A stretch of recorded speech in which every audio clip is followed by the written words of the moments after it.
অন্তর্বর্তী সরকারের কাছে আমরা আজকে দাবি জানানো লাগছে আওয়ামী লীগের মতো একটি সন্ত্রাসী সংগঠনকে নিষিদ্ধ করার জন্য।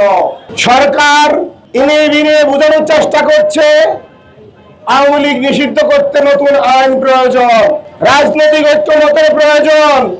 আমরা বর্তমান অন্তর্বর্তী সরকারকে বলতে চাই, আমরা যখন জুলাই বিপ্লব করেছি, আমরা যখন রাজপথে শহীদ হয়েছি, তখন কি কোনো রাজনৈতিক ঐক্যমত এবং আইনের মধ্য দিয়ে আমরা কি এই বিপ্লব সাধন করেছি? না, আমরা এই বিপ্লব সাধন করেছি বর্তমান এই সংবিধানকে ছুঁড়ে ফেলে দিয়ে, বর্তমান এই কাঠামোকে আমরা ছুঁড়ে ফেলে দিয়ে আমরা রাজপথে নেমে একটি বিপ্লব সাধন করেছি। আমরা সরকারকে বলতে চাই, আমরা করেছি জুলাই বিপ্লব।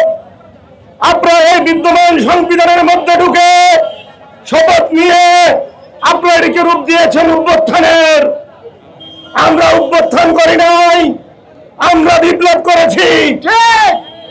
আপনারা এখন এই সংবিধানের মধ্যে ঢুকে আইনের মার পেছে আওয়ামী লীগকে পুনর্বাসন করার কোন চেষ্টা করবেন না। আমাদেরকে আওয়ামী লীগ নিষিদ্ধে কোনো হাইকোর্ট দেখাবেন না। বান্ডেল থাকলে প্রতি সেনমানিতে টাকা বাঁচবে। বিকাশ সেনমানি বান্ডেল কিনে জিতুন প্রতি লেনদেনে। অন্তর্বর্তী সরকারকে সরকারের উপদেষ্টাদের বলতে চাই, আপনাদেরকে চাকরি করার জন্য আমরা এই উপদেষ্টা পরিষদে পাঠাই নাই, আমরা পাঠিয়েছি রাষ্ট্রের সংস্কার করার জন্য। এই মুহূর্তে বাংলাদেশের সবচেয়ে বড় সংস্কার তা হলো সন্ত্রাসী, ওই জঙ্গি আরএসএস এর মদতপুষ্ট আওয়ামী লীগকে নিষিদ্ধ করাই হচ্ছে সবচেয়ে বড় সংস্কার। আমরা আমাদের একটি বন্ধু দলকে বলতে চাই, বিএনপির উদ্দেশ্যে স্পষ্ট বলতে চাই, জাতীয় নাগরিক পার্টি এনসিপি স্পষ্ট ঘোষণা করছে এই সরকার আওয়ামী লীগকে নিষিদ্ধ করতে হবে। বিএনপি আপনারা স্পষ্ট করুন, আপনারা কি আওয়ামী লীগকে পুনর্বাসন করতে চান?